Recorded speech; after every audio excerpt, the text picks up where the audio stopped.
For 7 years, I treated September like a financial obligation. Not a memorial, not a ritual. Just paperwork with emotional weight attached. Every year, the same transfer, $40,000, same account, same polite confirmation email from my son-in-law, same brief phone call where he assured me my granddaughter was doing well, growing fast, so much like her mother. Grief, I learned, hardens into systems. You build routines around absence because routine is easier to manage than memory. People used to praise him. He stayed, they'd say, with that careful tone reserved for widowers. Many men wouldn't. I believed that too. Belief becomes effortless when it is reinforced by repetition. My granddaughter was 10 when she grabbed my sleeve. We were standing outside the school gate. Parents passing, traffic humming, the ordinary choreography of dismissal. She had always been affectionate in the gentle, distracted way children are. A hug, a smile, attention already drifting elsewhere. But that day her fingers tightened. Not playful, not absent-minded, deliberate. Her eyes didn't meet mine immediately. They stayed fixed on the pavement, tracing the cracks between tiles. "Grandpa," she whispered. There was something unfamiliar in her voice. Not fear exactly, something closer to exhaustion. "Don't send Dad any more money." Children say strange things. They test ideas the way adults test sentences. My first instinct was correction, soft, reassuring.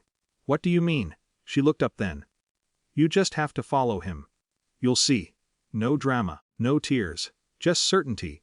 It would have been easier to dismiss if she had sounded emotional. But she didn't. She sounded settled. For weeks, I did nothing. 7 years of trust is not easily overturned by a single sentence from a child. The mind defends stability with surprising aggression. I found explanations everywhere. Misunderstanding, imagination, something overheard misinterpreted. Still, the sentence lingered. "You'll see." Eventually, curiosity disguised itself as caution. I told myself I was protecting her. Following someone is not difficult when you know their routines. Work, gym, errands. Predictability is the backbone of adult life. I expected nothing extraordinary. Which is why what I found unsettled me so deeply. There was no crime scene revelation, no shadowy dealings, just another life. Another apartment. Another woman, another child. He moved between worlds with the efficiency of habit. Same groceries, same casual familiarity, same domestic ease. It wasn't secrecy in the dramatic sense. It was integration. A fully functioning second existence. What terrified me was not moral outrage, it was recognition. All those years of conversations, gratitude, updates about expenses, school fees, tutoring, activities, had not been lies exactly. They had been partial truths carefully rationed. Reality edited for comfort. I didn't confront him. Confrontation implies emotional necessity. What I felt was something colder, heavier. A quiet recalibration of reality. Instead, I called my bank.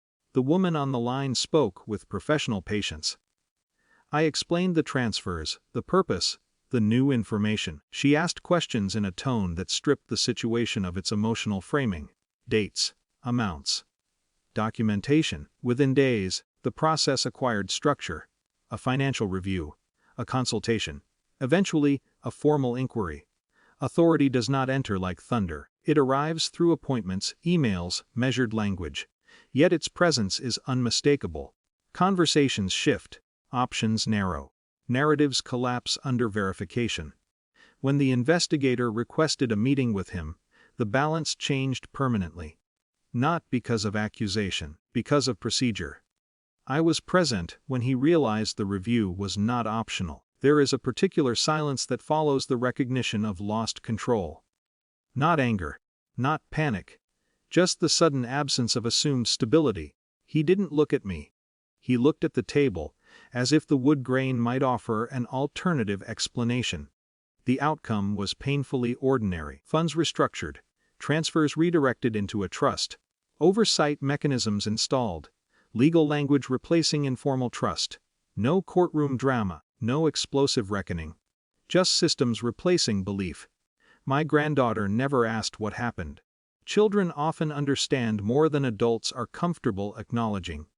She simply seemed lighter, as if some invisible tension had dissolved.